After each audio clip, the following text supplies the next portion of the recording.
Hello, all you crazy cats and kittens down there in Podpersonal Land. Welcome back to another episode of Father Lover Movies. I'm Sean Faw, and today we're going to be talking about Cruella. Yeah, Cruella. So this is a movie I can only guess was written for a costume designer that has some serious blackmail material on someone important. Also, it probably doesn't hurt that it resets the date on some aging IP, but I really just don't understand who the intended audience is for this. I mean, it's definitely not a kid's movie, since I assume most of them would be bored to tears by almost this entire thing. I mean, there's the possible exception of some of the shots of the dogs doing silly things, but other than that, there's really nothing for them here other than watching an Emma play dress up for way too long. Witness the origin of Cruel. I'm Cruella.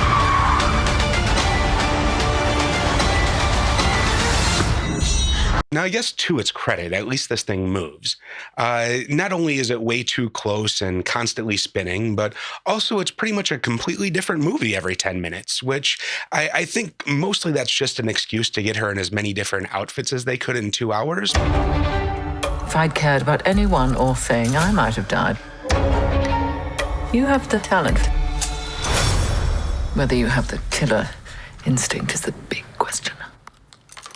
You know, we spend the first 20 minutes getting to know our young anti-hero as a young girl, and this is sort of the Queen's Gambit, Oliver Twist portion of the show. And it had the feel of a quick throwaway setup scene with cheesy dialogue and one-dimensional surface-level placeholder characters, and our dear Emma narrating everything to excruciating detail. But then it went on like this for way more time than expected or is in any way necessary, and it just mostly was setting up characters and traits that would be reset 10 minutes later when we have to reintroduce everyone else as adults. From an early age, I felt I was meant for more in this life.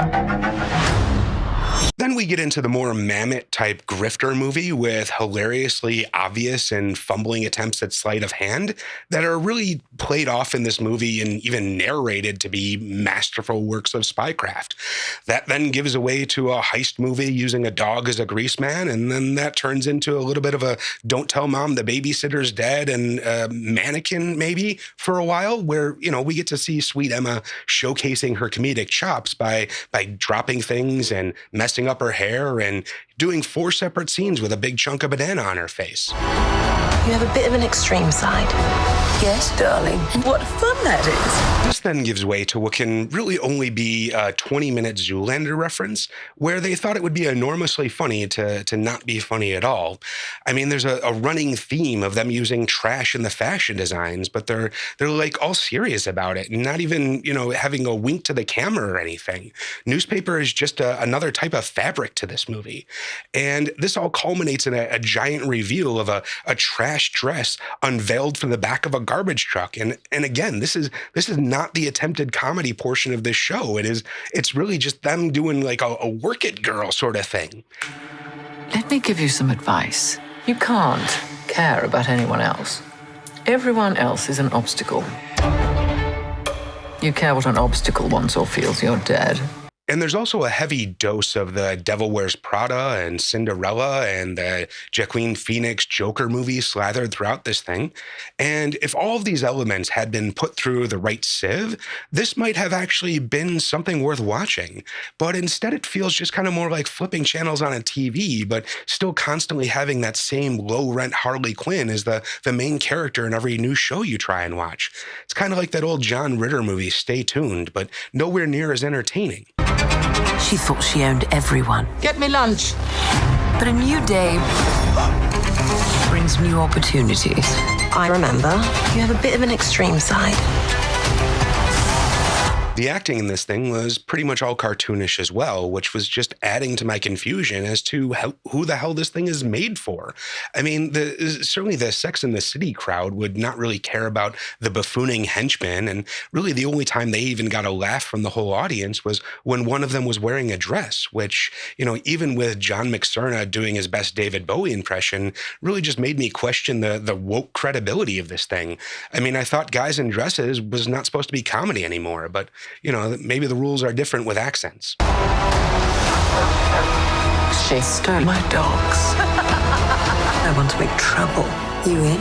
I do love trouble.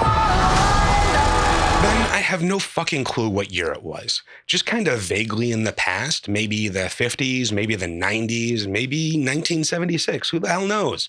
And obviously this is done so they can pull fashion inspiration from any and every point in history, but it just turns into a sort of convoluted mess that is like ridiculously unrelatable to anyone because it's trying to be relatable to everyone. And I choose me.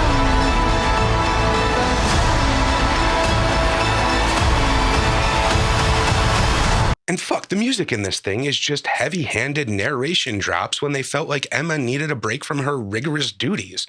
Pulling in classic songs they already own the rights to for the most obvious music cues you could ever find just all falls flat here as it's done with no sense of humor, but more used as just another exposition device to tell us what her emotions are at any given time. If you can make your mind up, we'll never get started. And then in moments where they should have been loud, booming, exciting rock music entrances, they opted for more low-key, diegetic music beds that all took the air out of what should have been really big moments for our dear sweet Emma.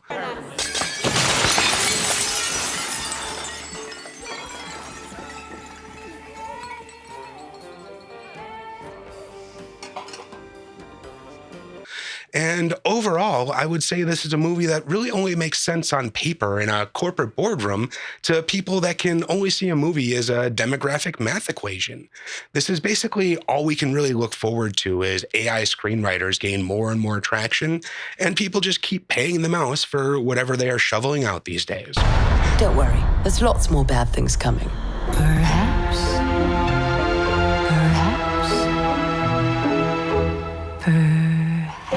But anyways, this has been Cruella. You've been watching For the Love of Movies. I'm Sean Faw. Thanks for joining us. Make sure you like, comment, subscribe, share, do all of that stuff.